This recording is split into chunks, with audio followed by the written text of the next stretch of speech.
Hi ಎಲ್ರಿಗೂ ನಮಸ್ಕಾರ. Welcome back to my YouTube channel Savinenapu. ನಾನೆಂಬ ಲತಾ. ಇವತ್ತು ನಾವು ಒಂದು ಸೂಪರ್ ಟೇಸ್ಟಿಯಾಗಿರೋ ಹೆಲ್ದಿಯಾಗಿರೋ ಬಾದಾಮ್ ಪೌಡ್ರ್ ಹೇಗೆ ಮಾಡ್ಕೊಳ್ಳೋದು ಮನೆಯಲ್ಲೇ ಅಂತ ತೋರಿಸ್ತಾ ಇದ್ದೀನಿ. ಅದಕ್ಕೂ ಮುಂಚೆ ಯಾರೆಲ್ಲ ಹೊಸ್ತಾ ನನ್ನ ಚಾನಲ್ ನೋಡ್ತಿರೋ ಪ್ಲೀಸ್ ನನ್ನ ಚಾನಲ್ನ ಸಬ್ಸ್ಕ್ರೈಬ್ ಮಾಡ್ಕೊಂಡು ನೋಡಿ. ನೀವು ಸಬ್ಸ್ಕ್ರೈಬ್ ಮಾಡೋದ್ರಿಂದ ನಾನು ಹಾಕೋ ಎಲ್ಲ ವೀಡಿಯೋನು ನಿಮಗೆ ಬಂದು ಸೇರ್ತವೆ. ಈಗ ಹೇಗೆ ಮಾಡೋದು ಅಂತ ನೋಡೋಣ. ನಾನಿಲ್ಲಿ ಒಂದು ಬಟ್ಲಾಗೋವಷ್ಟು ಬಾದಾಮಿ ತೊಗೊಂಡಿದ್ದೀನಿ. ಅದನ್ನು ಇದಕ್ಕೆ ಈಗ ಬಿಸಿ ನೀರನ್ನು ಹಾಕ್ಕೋತಾ ಇದ್ದೀನಿ. ಸುಡೋ ನೀರು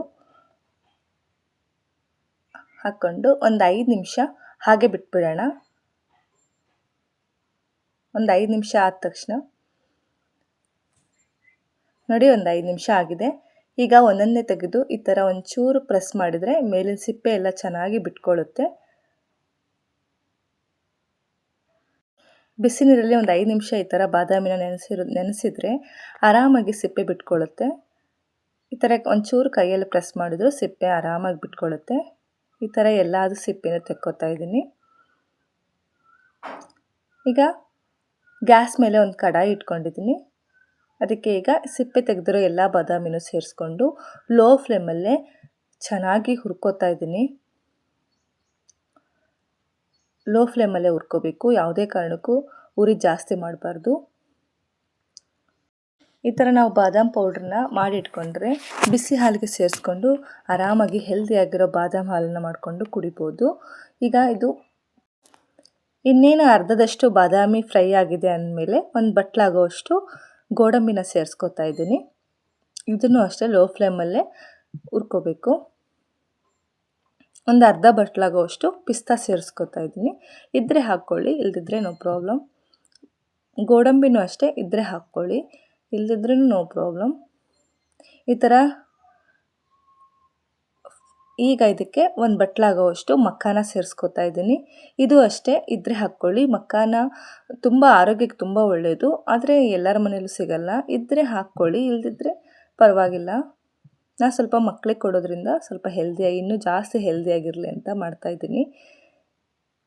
ಬರೀ ಬಾದಾಮಿನೇ ಹುರ್ಕೊಂಡು ಮಾಡಿದ್ರೂ ಬಾದಾಮ್ ಹಾಲು ಸೂಪರಾಗಿರುತ್ತೆ. ಇನ್ನೊಂದು ಚೂರು ಡ್ರೈ ಫ್ರೂಟ್ಸ್ ಹಾಕೋದ್ರಿಂದ ಇನ್ನೊಂದು ಚೂರು ಹೆಲ್ದಿಯಾಗಿ ಮಾಡ್ಬೋದು ಅಂತ ಅಷ್ಟೇ. ಇದನ್ನು ಅಷ್ಟೇ ಲೋ ಫ್ಲೇಮಲ್ಲೇ ಹುರಿಬೇಕು. ಈಗ ನೋಡಿ, ಇದು ಆಗಿದೆ ಅನ್ನೋದಕ್ಕೆ ಈಗ ಒಂಚೂರು ಕೈಯಲ್ಲಿ ಒಂದು ಮಕ್ಕಾನ ತೊಗೊಂಡು ಈ ಥರ ಪ್ರೆಸ್ ಮಾಡಿದರೆ ಎಲ್ಲ ಪುಡಿ ಪುಡಿ ಆದರೆ ಚೆನ್ನಾಗಿ ಫ್ರೈ ಆಗಿದೆ ಅಂತ. ಇದನ್ನ ಸ್ವಲ್ಪ ತಣ್ಣಗೆ ಹಾಕ್ಬಿಡೋಣ. ಪೂರ್ತಿ ತಣ್ಣಗಾದ್ಮೇಲೆ ಒಂದು ಮಿಕ್ಸರ್ ಜಾರ್ ತೊಗೊಂಡು ಹುರಿದಿಟ್ಕೊಂಡಿರೋ ಎಲ್ಲ ಡ್ರೈ ಫ್ರೂಟ್ಸ್ನು ಸೇರಿಸ್ಕೊತಾ ಇದ್ದೀನಿ.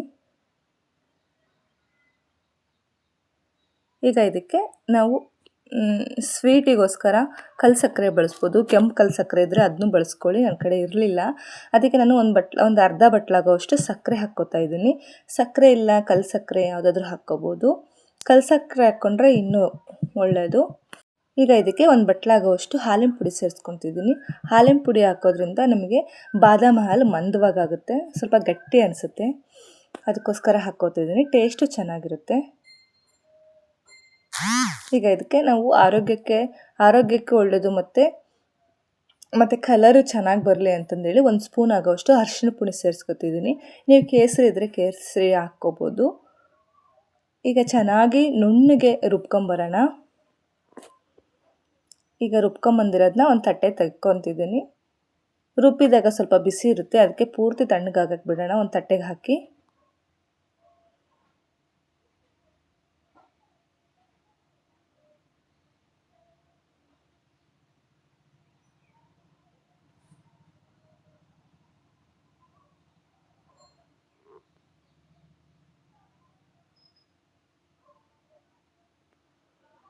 ನೋಡಿ, ಈಗ ಪೂರ್ತಿ ತಣ್ಣಗಾಗಿದೆ. ಈಗ ಇದನ್ನ ಒಂದು ಗ್ಲಾಸ್ ಜಾರ್ಗೆ ಇಟ್ಕೊಂಡಿದ್ದೀನಿ.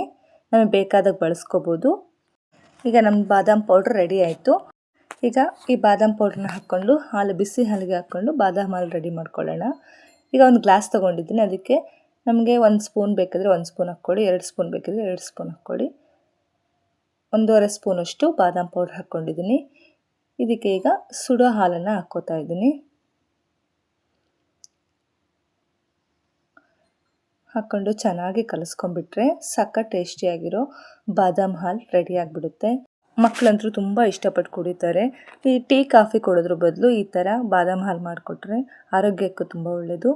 ನೋಡಿದ್ರಲ್ಲ ಇಷ್ಟು ಈಸಿಯಾಗಿ ಬಾದಾಮ್ ಪೌಡ್ರನ್ನ ಹೇಗೆ ಮಾಡೋದು ಅಂತ. ಇಷ್ಟ ಆದರೆ ಪ್ಲೀಸ್ ನನ್ನ ಚಾನಲ್ನ ಸಬ್ಸ್ಕ್ರೈಬ್ ಮಾಡಿ, ಲೈಕ್ ಮಾಡಿ, ಶೇರ್ ಮಾಡಿ, ಕಮೆಂಟ್ ಮಾಡಿ. Thank you.